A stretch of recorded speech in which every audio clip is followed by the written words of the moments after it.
Good morning, everyone. In the previous session of Management of Financial Services, I was explaining about money market instruments. What are the various money market instruments? There are around 7 money market instruments, and I have already explained about the first three money market instruments. Those are treasury bills, commercial bills, and call money. In today's session, I am going to explain about commercial papers and certificate of deposits. So, as I was saying in the previous session, I have already explained what is treasury bills, what are the various types of treasury bills. Then I explained about commercial bills and its various aspects. So in this session, I'm going to explain about commercial papers. What does commercial paper actually mean? Then I'm going to explain the various participants involved in commercial paper, then the features, advantages, and then I'm going to explain the RBI guidelines. These are the rules and regulations formed by the RBI for those companies who want to issue commercial paper. Now, every company who wants to issue commercial paper, they have to fulfill the criteria created by the RBI. They have to go through these guidelines. If they do not fulfill these guidelines, do not fulfill the criteria, they will not be eligible for the issue of commercial papers. And then I am going to explain about certificate of deposit, who are the participants, features, then advantages and limitations of certificate of deposits. So let's begin the session with the introduction of commercial paper. So usually what happened during the time of 1980s, there was many companies want to raise finance, but by issuing certain kinds of documents or they want to raise finance directly from the investors. See, usually what happened, banks, which is one of the major source for uh, resources from source of fund, banks used to be considered one of the most important source of funds for organizations, for business, for corporates, but they involved many rules and regulations, many formalities, and it was also very difficult to get certain amount of money. If the amount of money is very large, they have to fulfill certain criteria. And during 1980s, there was a trend regarding raising of funds directly from the investors. So these raising of funds was very cheap if you consider the organization point of time, least number of formalities, least amount of transaction cost, floating cost. So this type of instruments proved to be very beneficial from the company's point of view, and it was also very easy, and they can issue such kind of instruments and raise a large amount of money during the time of requirement. And during that time, commercial papers were introduced, and this proved to be one of the most important financial instrument for raising finance, and it also proved to be very important for the investors who want to invest money, because it is highly negotiable. There was a maturity date, and it first of all, it was very easy for any investor to have commercial paper to invest money in that firm. So this is one of the most important and easiest way or easiest money market instrument to be used by many organizations. So first of all, what is commercial paper? As you all can see on the screen, it is an unsecured promissory note with a fixed maturity date. Unsecured means it is not backed by any kind of mortgage or any kind of security. So it is unsecured promissory note with a fixed maturity date. It has a fixed maturity date ranging from 7 days to 6 months. Now in India, it was introduced by RBI around in the month of March, around I think 17th March in the year 1989. During that time, RBI actually announced that commercial papers can be introduced, can be issued by organizations in India. So in 1989, commercial papers were informally introduced in India. So first, so what is commercial paper? It is an unsecured promissory note with a fixed maturity date. See, unsecured promissory note means, like I said, it is not backed by any security and it has a fixed maturity date. It will be paid only on the maturity date. So that's why it is called a usance promissory note. Means it is not paid at sight or paid on demand. It needs to be paid only on the maturity date. For example, if the maturity date of this commercial paper is around 21st January, so it will be paid on that date only, not before, not on site or not on demand. So that is one of the basic feature, or we can say that is actually the meaning of commercial paper. An unsecured promissory note with a fixed maturity date. Next one, here it says that it is negotiable, issued in bearer form and issued at discount. It is negotiable by endorsement and delivery. Means the transfer of commercial paper is very easy. It can be easily transferred through an endorsement. Endorsement means the bearer can simply sign his or her name on the instrument and it can be easily transferred to any other person or any other institutions. So that is one of the most important aspect of commercial paper. It is negotiable by endorsement and by delivery also. Now it is issued in bearer form. Means whoever is the bearer of the instrument, the company who has issued commercial paper, the company is going to pay that amount of money which is mentioned in the commercial paper directly to the bearer of the commercial paper. So it is issued on the bearer. It is highly transferable and it can be transferred to any person, and the bearer of the paper will get the maturity amount due at the maturity date. Now these commercial papers are most of the times issued at discount. Discount means less than the face value.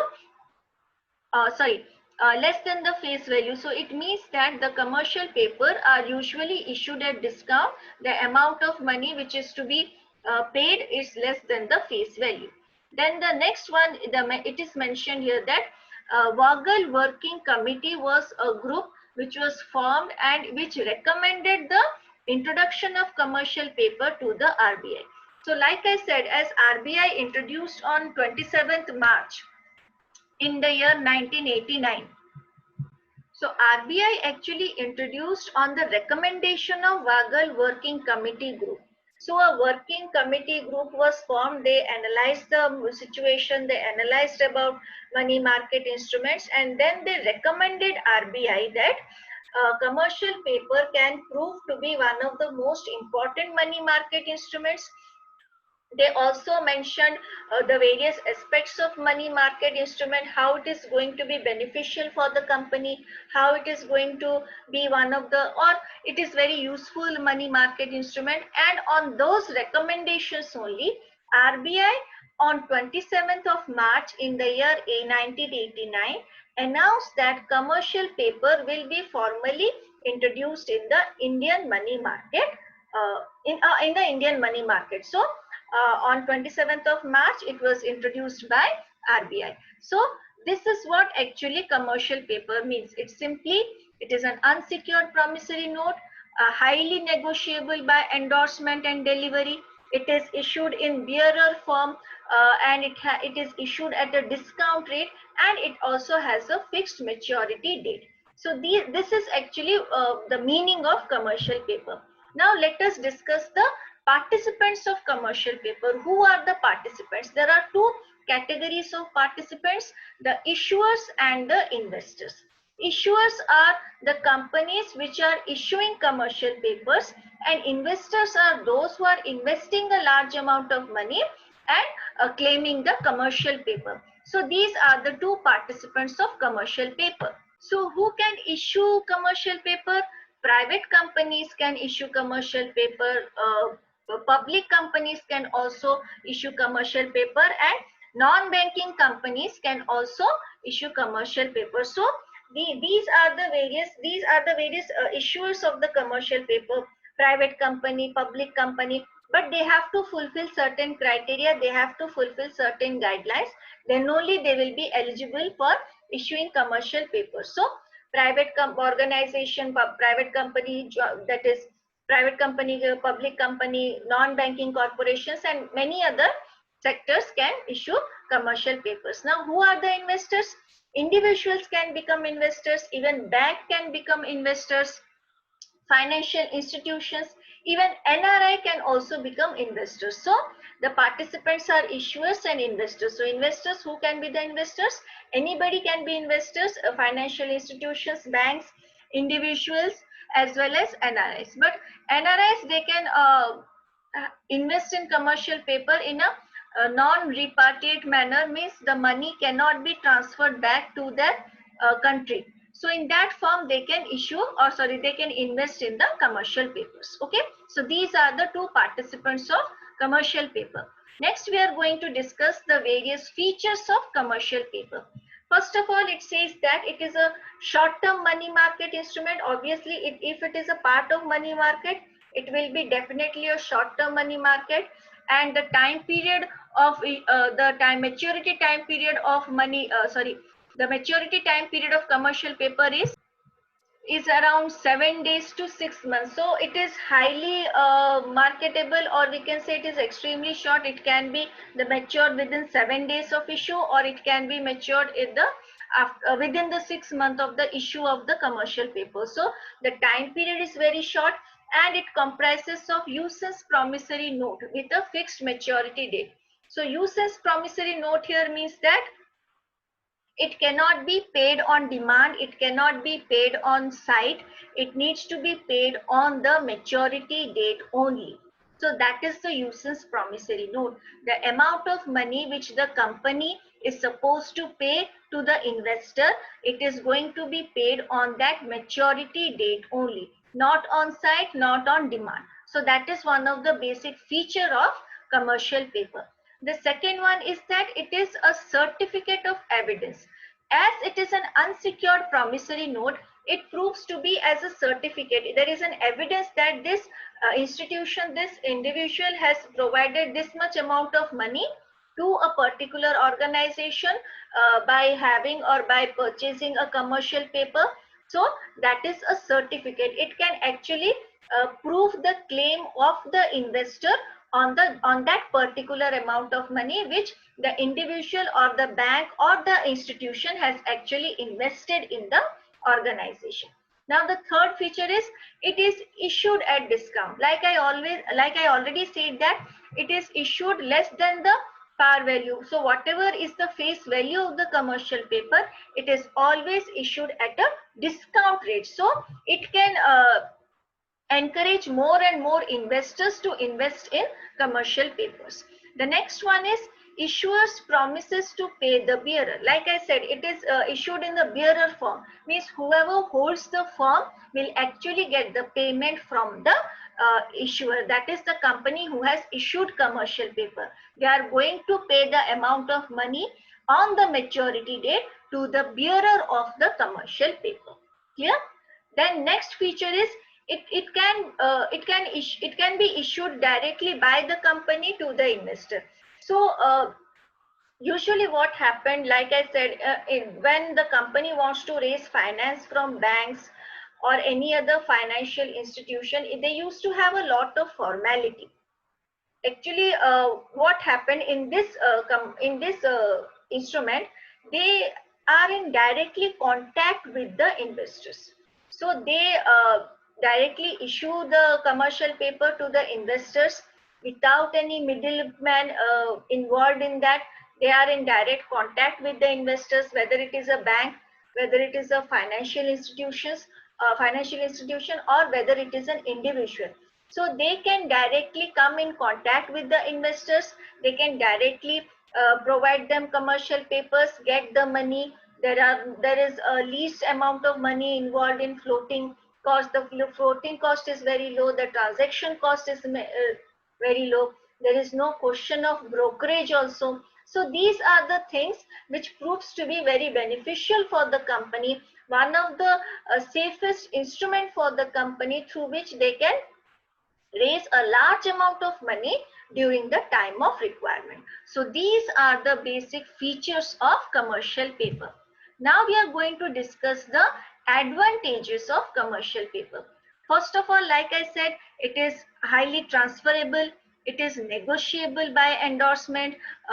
That's why it has become very simple for the company to issue commercial paper. It does not have any complexity, does not have many formalities and all. So it is a very simple instrument, which makes it even more easy for the organizations, more easy for the companies to raise funds from the commercial paper by issuing commercial paper. Next one is flexibility. Flexibility means they can choose the maturity date by comparing it with the time where they are going to actually receive a large amount of money. So they can adjust the maturity date. So they can fix the maturity time period during that time where they will have a large amount of inflow of funds. So during that time they can fix the maturity date. So this is very one of the most important feature of commercial paper, which proved to be very beneficial for the organization, because they can fix the maturity date according to their preferences, according to their advantage. Next one is diversification. Diversification here, it means that diversification here means that, like I said previously, they used to only raise fund through financial institutions or through loans from the bank. This is a good kind of diversification from the company to get money from a different source. Because for a company, it is very necessary to get from a source from various funds, so that they can have an advantage, so that they can raise a large amount of money. So raising money through commercial paper, or getting a diversified source of money, is one of the most important aspect of commercial paper. Now, they are not only dependent upon banks or any other instruments like any other aspect like financial institutions. So raising short term loans or getting short term money from this source is one of proved to be very beneficial for the companies. So let us now discuss the another advantage of commercial paper. So another advantage that you all can see, it is easy to raise long term capital. Now, as I have said, this is a short-term instrument, but how it is possible, how it helps in raising long-term capital? So usually what happens, companies which issue commercial paper have good credit worthiness, because they have to fulfill the criteria, they have to fulfill the guidelines of RBI. So they need to have a good, they need to have financial stability, they need to have appropriate current ratio, they need to have a certain kind of debt servicing ratio. So these are the things that they have to fulfill in order to issue commercial paper. So they are already fulfilling high standards of RBI, so which makes the company more credit worthy for future long term capital. So if a company issues commercial paper, it means that it has financial stability, its financial health is very good, it can actually repay the amount of money on the maturity date.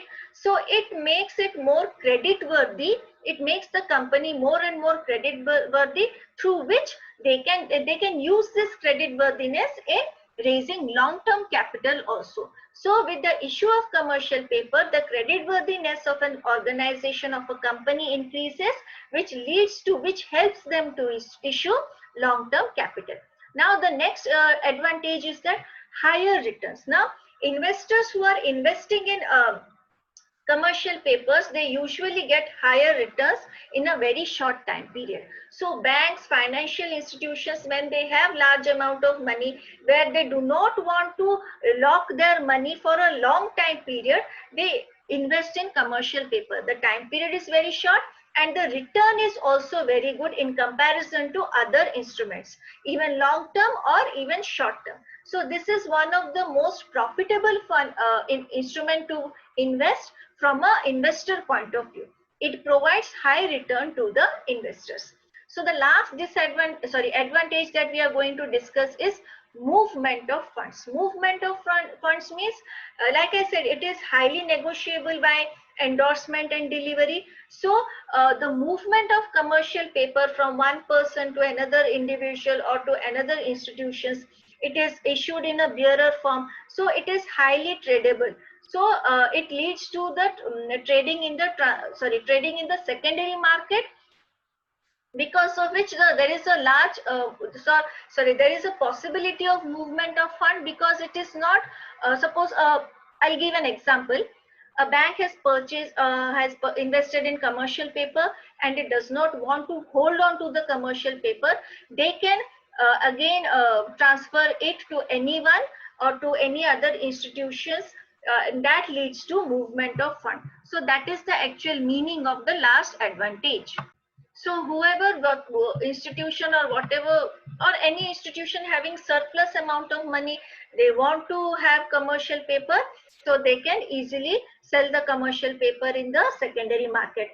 And for example, like I said, a bank has invested in commercial paper, but they want the money back before maturity, they can sell it in the secondary market. So during the time of cash deficit, they can sell the commercial paper. During the time of cash surplus, they can invest in commercial paper. So that leads to movement of funds from one organization to another organization, from one investor to another investor. So these are the advantages which has proved that commercial paper is one of the most profitable, or we can say an instrument which provides high return, and instrument which is preferred by most of the companies, most of the banks from the investor point of view.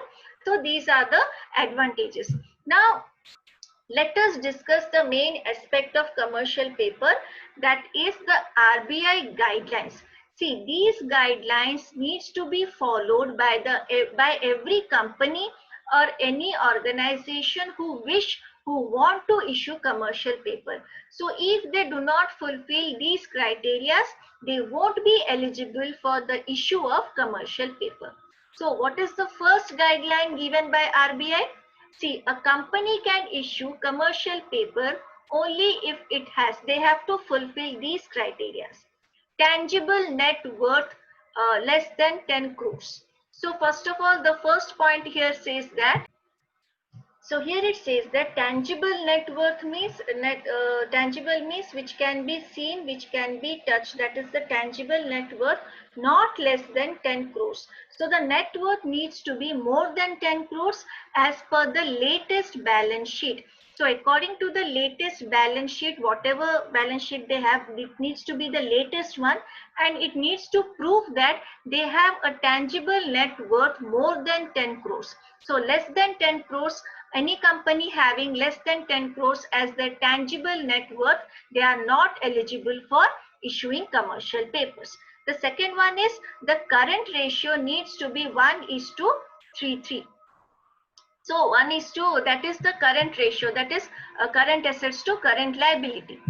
So the minimum current ratio is to 1.33:1. So that needs to be the minimum current ratio in order to issue commercial paper. If the current ratio is less than that, they are not eligible for the issue of commercial paper. Next one is a fund based working capital limit of rupees 20 crores or more. Fund based means the amount from the bank or any other institution, that amount of working capital needs to be 25 crores or more. So these are the criteria which the company needs to fulfill in order to become eligible for the issue of commercial papers. Next one is the debt servicing ratio needs to be 2. Debt servicing ratio means the company must have certain amount of money in order to repay the debt in form of interest on loans or interest on debentures. They must have this much amount of debt servicing ratio in order to become eligible for the issue of commercial paper. So the next point that we are going to discuss is that the company is listed in stock exchange. So any company who wants to issue commercial paper, they need to be listed in the stock exchange. So without the company getting listed in stock exchange, they cannot issue commercial paper. Next one is they are subject to CAS discipline. So CAS means Credit Authorization Scheme. So any company who wants to issue commercial paper, they need to follow the disciplines, the rules and regulations or the criteria in CAS. Okay, the next one is it is classified under health code number 1 by financing bank. Now the banks which provide finance to these companies, they must give them a health code of number 1. So there are different types of health code. Health code here means financial health code of the organization, financial condition, financial health of the organization. So those banks who are providing finance to these companies, they must give them health code number 1. So without these kind of rating, they cannot be eligible for the issue of commercial papers. Next one is the issuing company need to obtain P1 from CRISIL. Now CRISIL is a credit rating agency, so they must give certain this P1 credit rating to the company, so that they will be eligible for the issue of commercial paper. Any type of credit rating other than this, they may not be eligible for the issue of commercial paper.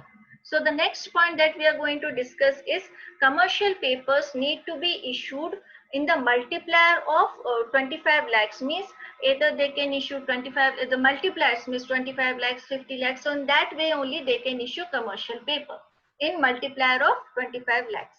Next one is it shall be issued for the minimum maturity day of maturity time period of 7 days to 6 months. That is the time period. The minimum will be 7 and the maximum will be 6 months. So that is the maturity time period of commercial paper. Next one is the aggregate amount shall not exceed 20% of issuer's fund. So what does it mean? Whatever is the total fund-based asset of the organization, the amount of commercial paper should not exceed the 20% of fund-based assets, or whatever fund they have, the amount must be around 20%. It should not exceed the 20% of issuer's fund. Next one is issued in the usance promissory form. Like I said, it cannot be repaid on demand or repaid on the side. It needs to be paid back on the maturity date. So it is always issued in the form of usance promissory notes. So the next one here says that commercial paper can be issued by any bank or any person or corporate body registered or incorporated in India. So they need to be registered within India. They need to be incorporated within India in order to become eligible for the issue of commercial paper. Sorry, there was a mistake here. See, it's not the issue but the investment. So the investment in commercial paper can be made by any organization, bank, corporate body, but they need to be registered within India. They need to be corporated within India. So NRIs can also invest in this commercial paper on a non-repartite basis, which I have already said that they cannot take back money to their country. So the investment in CP can only be made by those organizations which are registered or incorporated in India. Okay. The next point that you hear seeing is that the issuing company needs to follow various types of acts, that is Company Act, IT Act, Negotiable Instrument Act. So they need to follow these kind of acts in order to issue commercial paper. So another RBI guideline which is mentioned, the last one is that it cannot be underwritten. Underwritten or underwriting, what does it mean? For example, I am not the investor, but I have certain amount of money to purchase commercial paper, but I am not going to be the ultimate investor. Again, I am going to sell it to someone, but I am going to bear all the risk of the selling of commercial paper. That cannot happen in commercial papers. Usually what happens, these kind of things happen in shares. So many organization, many financial institutions, they underwrite a large amount of shares. They purchase it on the behalf of anyone.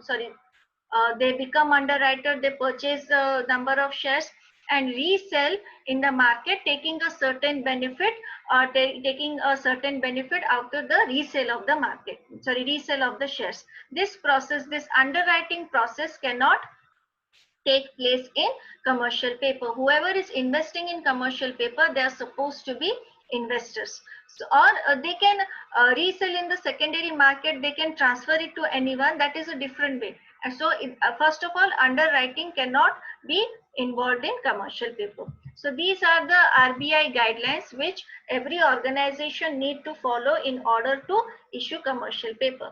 Now let us discuss the certificate of deposit. So certificate of deposit, first of all, it is also a very short-term deposit instrument, and these are issued by banks and financial institutions. So these are not issued by the companies, not the corporate sector. These are issued by the banks or any other financial institutions. So in order to raise finance, if they want a certain amount of money to raise finance, so banks and financial institutions can issue certificate of deposit. Now this is also issued in the form of usance promissory note. Means it has a maturity date and it will be paid on that maturity date. It is not going to be paid on site or on demand. So this to some extent this is similar to commercial paper, but still these certificates of deposit cannot be issued by any company. It can be issued only by banks and financial institutions. And like commercial paper, it is also a negotiable instrument. It has a face value, it has a maturity, and it is also issued in the form of or we can say in bearer form. And these certificates of deposits are also very easy to transfer. It can be transferred from one person to other person. Okay, so these are the basic features, or we can say the meaning of certificate of deposit. Now let us discuss the participants who are involved in the certificate of deposit. So like commercial paper, CDs also have participants that are issuers and subscribers. Now issuers can only be banks and financial institutions, but subscribers can be NRI, can be individuals, can be corporate sector or companies also. So here issuers are only of two types, that is banks and financial institutions, whereas subscribers, the people, the institutions which invest in the certificate of deposit, they can be companies, they can be individuals, and they can also be, like I said, the NRIs. Okay, so in this session I'm going to finish this session till this point. So in the next session I'm going to explain the various features of certificate of deposits, advantages, limitations, and then RBI guidelines. So this one also has RBI guidelines, one of the most important aspect of certificate of deposits. So in the next session I'm going to again explain little bit of certificate of deposit. Then I'm going to explain the features, advantages, and limitations, RBI guidelines. So in the next session, I'm going to discuss the remaining portion of certificate of deposit. Then I'm going to explain the other two money market instruments also. So that's it for today. Thank you.